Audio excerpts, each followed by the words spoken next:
Ayan guys, andito tayo sa may crab apple lalaman. Ayan. Ayan o siya. Ang ganda siya oh. Ayan guys. Tapos, eto pa siya, daming bunga. Ayan. Ang dami siyang bunga, dami pang bulaklak guys. Ayan o. Picking tayo guys. Picking.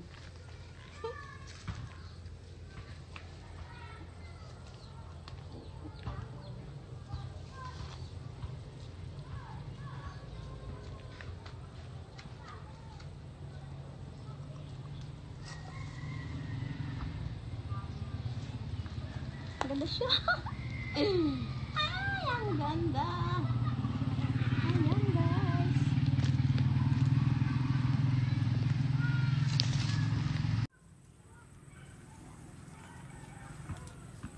Apple crab picking tayo today.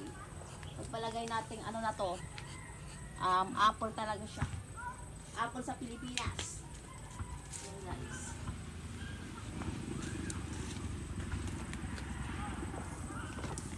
Ang dami pa doon.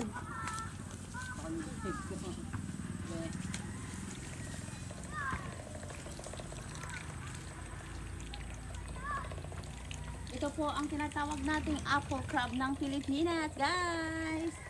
Kunyari, apple na to. Para ano. Pitas tayo ng pitas ng apple. Ayan po, guys. Ang ating nakuha. Ayan, dami pa sa ano, sa tuktok. Sa taas.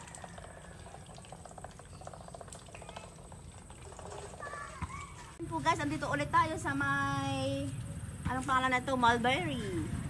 Ayan o. Ayan, malapit na silang mga mahinog. Ayan po siya guys. Tapos andito pa yung daming mga bulaklak. Ayan o. Ayan po siya. Daming mga bulaklak. Ito pa o guys.